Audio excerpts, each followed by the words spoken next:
Hey guys, thanks for coming back to the channel. Today I'm going to show you an awesome video. It took me a long time to make about how to maximize your experience in your Uber pools and your Lyft lines as a driver. Other drivers have videos how they talk explicitly how they decline all of their pool and Lyft line requests because they do not like the experience. I'm going to show you how to make this a wonderful experience, how to inspire your riders, and how to be inspired yourself, and more than likely increase your tips. I know all the Uber pools, they all know me, they all love me, they think I'm the best. Nobody knows Uber pools like I do, okay? I'm not a psychologist, but I have been trained in direct sales, in persuasion, and in the art of leading and maintaining conversation.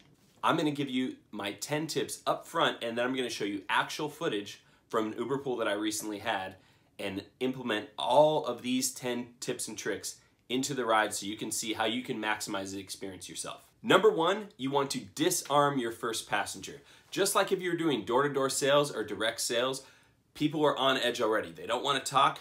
Typically, most riders, especially if they're taking an Uber pool, are going to come in with headphones prepared to jump on their headphones. Sometimes you can't win. Sometimes they don't want to talk, but you want to do everything you can to disarm that first passenger and rope him into a conversation, because this will dictate your entire pool. Secondly, you want to maintain conversation with your first passenger as your second passenger enters the vehicle. You want to set a social norm that conversation is not only welcome, but it's kind of expected. If that second passenger doesn't come into the conversation on their own, you want to shortly bring them into the conversation, whether it's stepping away from that first passenger and going to the second. Once the first passenger realizes that they're valued even with another passenger in the car, it's time to bring that second passenger into the circle. Tip 4. This comes straight out of Dale Carnegie's book, How to Win Friends and Influence People. You want to ask questions. Get people to talk about themselves. Tip 5, if there is a delay with a passenger getting into your vehicle, you can't find them, you want to make sure you get on the horn immediately and try to find them. Don't text or sit idly in that spot. Show the other passengers in your vehicle that their time is important to you as well. Number 6, and this is important, as much as you want to bring people into the conversation, if a passenger comes into your vehicle with headphones in, they are showing you nonverbal communication that they do not want to be engaged or a part of your trip, and you need to respect that decision. Tip number 7, you want to create a social norm that silence is the exception to the rule. The true magic is when you see your passengers engaging with one another. That's when true magic has taken place, where you've roped everyone into the conversation and they feel part of the social construct. Nothing is worse as a driver than taking an Uber pool or Lyft line where you have 3 passengers in your car, all with headphones in on their phones for an hour while you wade through traffic. Number 8, even more so than an Uber X, you want to make sure you know the passenger's drop-off location prior to getting to that spot. Nothing is worse than missing their drop-off and having to go around the block and waste 2 or 3 minutes of the other passenger's time because you were not prepared with your navigation. Number 9, it seems silly, but it is so important. You need to listen. As you watch this video, you'll recognize that I'm talking less than 50% of the time, and I bet you every single one of these people would say if they were interviewed later that I'm a great conversationalist and that they had a great conversation. Number 10, again, stepping away from conversation, know your city. The information that you know about the city you're driving in is vital to providing fodder for your passengers. Without further ado, let's go right into the footage. For Max? Hey there. How you doing, my man? I'm doing good. Yourself? Good, yeah. Oh, damn. So we don't have any kids yet, but my wife and I, our first kid's gonna be named Max. Oh, nice. Yeah, so that's my grandfather's name. Nice. So like saw that, and I want to be Maximilian. Yeah. So. Man, like I don't know. Honestly, like I got used. I didn't know my name was Maximiliano until like I was 7. Oh, really? Because they just always call you Max. Max, yeah. Max, and then they say Maximiliano like here and there, and I'm like. They just thought it was like a nickname. And then I'm having one right now, soon coming. Oh, you're about to have a kid? Yeah, I'm about to have another kid. When's she coming? On May or April. Okay, so you got a couple months to prepare. Yeah. It's your first kid? Yeah, it's my first kid. Are you a little nervous? Yeah, no, not really, honestly, because my girl, she came with her kid, and it's already been for 4 years. So. Okay. So you've already kind of been like raising a child. I already got the idea of it. Yeah, I haven't done diapers yet though, so you're ready for that. Like the newborns, I have not. Like it's scary. Like I see them, they're so small and fragile, and you look at me, I'm like huge. I feel like I'm gonna be like a bear with like a bunny or a little bunny or something. Like they're supposed to be. Here he is. He's right here. It's For Rona. Yeah. How you doing, mate? Pretty good, and yourself? Good. I had the weird experience. Like, I was in the front seat, and there's this lady in the back, and this guy like in the back. Oh, this is like a full boat? Yeah, so the guy behind me, we get to a stop. And the guy's like, nah, this isn't my stop. My stop is this and this and this. And the guy's like, oh, well, this is express pool, so you have to go Yeah. And the guy's like, nah, you're going to take me there. It's like, you're taking me to where I want And the guy's like, well, I don't know which one to do this. It's like, I don't know where it is. He's like, well, put it down on the phone. And be persistent. And I was like, God, I don't want to get into this. So the driver's like, all right, cool, fine. Like, I'll take you. So he takes him. And I see the guy come up, and the guy has like tattoos on his face. He's wearing a sandals. Yeah. I was like, God. He probably did. He's like, you can't drop me off here. I'm gonna get shot. And I was like, thank God I didn't get into this. Because you were like trying to, you're like in your mind, you're like trying to start some. Yeah, I was like, damn. So where do you work? Motel Louis. What's that? It's a restaurant right there on 7th and Grand. Okay. Yeah, honestly, I didn't know. I thought, for me, I used to work at Cheesecake. But, It's a good spot. Yeah, they overworked me and underpaid. I was working there, like, I worked 12 hours almost every day, 6 days a week. Holy cool, yeah, of course you're gonna go overwork. And I asked for my raise, and they're like, you came late the other day. I was like, well, how can I didn't sleep? and here, like, I came to Motel Louis because one of my managers from home there went over here. Okay. And he's like, hey, I'll give you like 17 an hour if you come here. And I was like, all right. What's this lady doing? She's like, nah, you're stopping. Stopping. How about you, Ronald? Where do you work? I actually work security guard in Koreatown. So you was probably way chill, right? Yeah, now it's way more better. I used to work in a Gardena right across the street from the Hustler Casino. Okay. At a medical plaza. So yeah, I used to deal with a lot of Yeah, the people. casino, you're bound to like deal with some retards, man. Yeah, man, I actually dealt with like a schizophrenic person, and that was like the first time I ever seen that. Like, you know, I've heard about schizos, but You never actually seen it in real life? I've never seen one in real life. I have to get myself out of there. Yeah, definitely. Yeah, but K-Town's like pretty. I mean, I've only really driven around there, but it seems like pretty mellow, right? Yeah, no, it's definitely more calm, you know, and It's not like Hollywood at night. No, definitely not. Intense. All right, let's see. Yeah, it's a little rowdy. This guy is Omar. He's had like 10 minutes to get to his spot, so. Hello? Hey, this is Omar. Yeah. Hey, are you you outside? I was at Pam's Burgers in the corner. Oh, okay. Oh, jeez. Okay. Let me see if I can swing back. Close your eyes. Oh, is this you right here? Yeah. What's up, dude? What's up, bro? Sorry, man. I don't think I saw you. Sun is nice now, but it's gonna be cold later on tonight. Oh my gosh, it's been so cold the past like week and a half. I've been spoiled. So I've only been here 18 months, but I'm like already spoiled for. It's like I can't. The thought of living somewhere else already is like, no, I just not. Like I've lived in cold weather, lived in hot weather, and now it's just like, nah. The thing I love about this place is like the conveniency of like everything. Everything, man. Definitely. Every kind of food, every kind of anything, every kind of entertainment. It's at least within like, you know, like a, you know, an hour. You go to Mexico, 2-hour drive. Right. You go to Las Vegas. Everything. 3 hours, snow, 1 hour. It's pretty bad out here. Mhm. That's why I kind of want to stay. Like they want like. Yeah. They want to push out like everyone out, like so just make it like with me for like rich people. But like honestly, But they are really building a lot of new houses and constructions out there. Yeah, it's cool. As long as the job market's good, there's gonna be more and more people moving here, which is gonna make it tougher if you're already here, because people with money are moving into LA. Yeah. That's my brother. He's been thinking of moving out because he went to the military and he came back and Oh, right. he's like, man, I'm tired of living in the city. And then like, you know how like over there military people are like more, you know, like they're Yeah. fast, you know, tired of driving this traffic and dealing with people. He's like, I just want to move out somewhere like. Yeah, it's especially too when congested. usually like military stuff's down in the south, like for your training, and it's just open. Like, Yeah, I want to go visit him in Kansas, and Yeah, exactly like exactly, he was yeah. saying, you know, it's like you just do whatever you drive as fast as you want. There's no one in the way. But entertainment wise, you know, you got to drive like 3 hours to get to like, Right. the city or something. You know, there's some sacrifices. Yeah, you can buy a monster house for nothing, but you know, you sacrifice Yep. weather and entertainment and just like, like a bit of a culture and community. My brother, he lives in Detroit, and they just bought like a monster house for $400,000. And so like, he's 4 years younger than me, so I'm like thinking like, dude, where could I buy a house for $400,000? Is it worth it? Like, he's in the snow right now. Like, you know, how much do I love the weather? Is it enough to keep me here? My dad, like ever since 2 years ago, he's been going to Oregon and checking it out.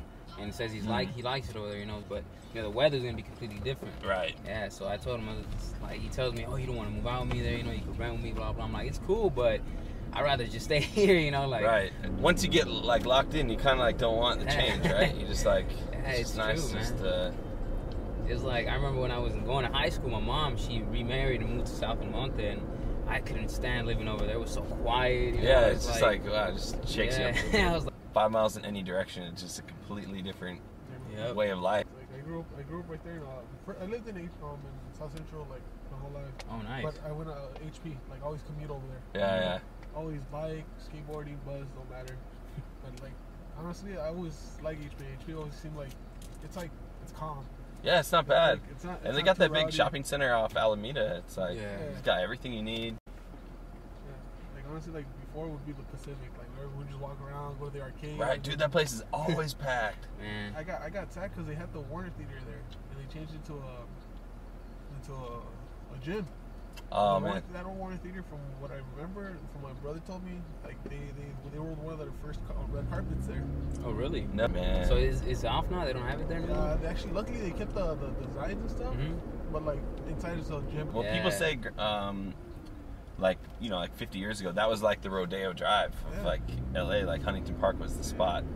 Yeah, it's just like right there on Vernon in South Central. It was more like a little jazz center. My brother used to tell me back in the days. That's why I had like the music instruments, stuff like that. But you know, eventually times went on and people stopped playing music out there. People started getting, so it's like times change a lot, you know. Like Eagle Rock and Silver Lake and Highland Park, they're in Echo Park. Now they're nice places to live, and people want to live there. I think eventually it'll be the same. There's more around, seeing spots like in this area right here. Right now, it just looks like a lot of like retail stuff. Yeah. But then I'm pretty sure they're like, you know what, we can't just sell retail here. Like, they're already building apartments right there in downtown. Yeah. Before it was just businesses. And it'll just keep growing out further and further. Yeah. Honestly, like the only place that reminds of this place is I went to Colorado. Oh, really? Oh yeah. Denver's nice. I'm not gonna lie. Like it's fresh air too. Yeah, it is nice up there. Like I went out there. Like one of my friends moved out there and stuff. That's one of the only places I probably would move to. Like I wouldn't mind the snow either. Like, I don't know if I could ever do snow. Like not because I lived in Connecticut for 4 years. oh, right. And like I thought I wouldn't care, you know, it's like what, you know, it's not like I'm gonna sit outside in it, but like 5 months out of the year I just can't do anything outside. Like you know, half the time you got to go to your car and like scrape ice off the windshield. It's little things, right? It's just little things that like you don't really think about. But I think you're right, for the right amount of money I'd probably live in Alaska, you know. So. He's just like, nah. Man, those drivers are crazy. Man. Oh, this guy's so mad. LA traffic. They'll get in car crashes just to get to their destinations, man. Yeah, they don't care. Actually, the drivers in Denver were pretty nice. Like it was like traffic up the ass. And the thing is, like, reasons because they kept letting people in. And I was Yeah, like, right. You're like, dude, stop Yeah, it. Like in LA, you like get punched. Somebody would like get out of the car and punch you in the face. Yeah, with like that. my head- Right, left or right? Right. Right. Yeah, Like over the corner here. Right here's fine. Yeah. Okay, let me Thanks, man. see. All right, man. All right, Max. It's good talking to you, dude. You too. Good luck with your kid. You Have a too, good man. one. All right. Later. Every time I come down here, my phone doesn't load. Like the service like right downtown. The signals are horrible. Like I remember I even got in like I got mad once and I called Verizon and I was like, hey, you know. Yeah, it's like only downtown, right? Yeah, I'm like, I'm over here paying, and I'm like, I'm not, you know, I don't want to be mad. You're but supposed to be the best service. Like, where is it at? And then the guy was like, where are you stationed? I'm like, in Koreatown, you know, like in between all the buildings. And he's like, there you go. He's like, you know, we don't have a lot of signal towers and blah. Yeah, it seems like once I get on the other side of the 110, then it comes back. Mm-hmm. And I guess it makes sense because there's no buildings. And they just keep making more buildings. Keep more and more. Yeah, that's what we're talking about. Like, as long as people keep moving here for work. Like, I guess LA is becoming like a New York, you know, because it's like so many buildings being built and like a lot of jobs. What's special about it is every industry is here. It's not just like one kind of work. Out here, there's plenty of ways to make a living out here, you know. Yeah. Mm-hmm. Like, as long as I'm willing to work hard, like, there's opportunity here for me. It's like, it's just, to me, it's just a blessing. When I started working security, I was, you know, like I said, I was working at HP and I was working short hours. And I was like, man, like, I'm working security and this and that. But now that I think of it, you know, like, more. Now I'm 22 and I start thinking a little bit more differently than I was when I was 18. Right. You know, so now I'm thinking like, hey, I'm blessed that I have a job at least. You know, because some people are like, you know, are struggling out there to find jobs, and if they do find jobs, it's a couple hours, you know, just to get by. You know, what's crazy is when I hopped in the car and you guys were talking about how like customers being all rowdy. It's funny because it happens to me so many times too. I remember I had this dude he was drunk, and he just like hopped in the car and he could smell the alcohol off his breath and everything, and you know, usually, you know, you're supposed to, it's manners, you know, common sense, you know, come inside a car, greet the person, you know, like you're coming into basically, you know, into like my house in a way, like this is my business. Yeah, so then like this guy just comes in, you know, and I was sitting passenger seat with the driver, and I asked him politely if I could use his charger because my phone was dying. Sure, yeah. And the guy just comes in, and we picked him up by USC, and he's just like rowdy, and he's screaming. He's like, "What's up, blah blah." And he's like, hey, first things first, I need a charger. I need to charge my phone. My phone's at 1%. And then he's like, "You guys don't have a charger? Like, you don't have a charger, sir? Like, I need to charge my phone." And the driver's like, "Yeah, well, he's using it right now." And then I was like, "Yeah, man. Like, here you go, man." And I gave him the charger. He was like in the back, being all rowdy, talking on the phone. Yeah, I know. I've had the same stuff. Most people get it. Most people, there's just like an etiquette, just like things you don't have to be taught. You know, people want everything. Actually, like 2 days ago, I took an Uber X actually because I was gonna get late to work. So I got an Uber X, paid like, you know, pretty good amount. Much, and then the guy picks me up, and like it was crazy, you know. Like I sat in the back, and the guy had like 2 TV monitors on each. Like, I'm trying to do that. I got a Raspberry Pi so I can have video games in the back. Nice. Yeah, so like I'm working this. That's exactly what the guy had. Yeah, so he that's had what like I'm trying to do. And then the Switch, and then he had like candy, and he had like gum, and then he was like, "Yeah, help yourself to whatever you want." I was like, "Oh, man, thanks, dope, man." And even this too, like this isn't. I mean, some people like. I mean, I'm sure you've been in people's cars. They just drive. They don't talk. Yeah. And, you know, and that's whatever. That's their prerogative. And if people want me to shut up, I'm happy to shut up. But it's fun to me. And I've been passionate about video games. I've loved video games when I was young. So like, I've always played them. And then when I was going to high school, you know, I always used to watch YouTube videos and stuff like that too. Right. So my brother, like, he started doing his videos and stuff like that, and he already has like a couple thousand followers. So is he getting like sponsored? Like his videos getting sponsored? See, that's the goal, man. Yeah, so he tells me the same thing too. Yeah, it's just you just can't be afraid to put yourself out there, you know. And that's and I think the other thing too, you can't like do it halfway. You have to be like really invested in it in order for it to work. Cause Omar, it's gonna be right here, yeah. Yeah. All right. Yeah. You know, when I used to watch it back in high school. Yeah, you're welcome. You have a great day. All right. Have a good one, brother. Yeah, like the the commentary of like make fun of their opponents. Then like I thought to myself like, I could do that. You can, of course. Like that's my passion, and not only that, you know, like I would love to entertain people and audience, but I just need to be consistent. You know, just like my brother says. Yeah. Reach the million. You want me to go like just straight ahead? Yeah, straight ahead will be fine. This all right? Yeah, this will be fine. Thank you, Eric. Ron, it was a pleasure to meet you. Good luck with everything. Stay at it, man. Stay at it. Thank you. You too, man. Yeah. I would ask you for your channel, but it's called California Driver, but it's slash California Rideshare. Okay. Awesome. All right, Eric. Yeah, we'll see you, Ronald. My bonus tip 11, always seek to be inspired and to inspire. The positive conversation that you have with your passengers might be the only uplifting experience they have their entire day or week. Never skip out on an opportunity to lift someone's vision of who they can become. Thank you guys so much for watching. If you're not subscribed already, I invite you to subscribe to my channel and to click that bell notification so you can get alerts on all my future content. Please like this video if you appreciate it. It costs you nothing and it really helps to promote me and my brand. Thank you so much for watching. God bless you. Have a great day.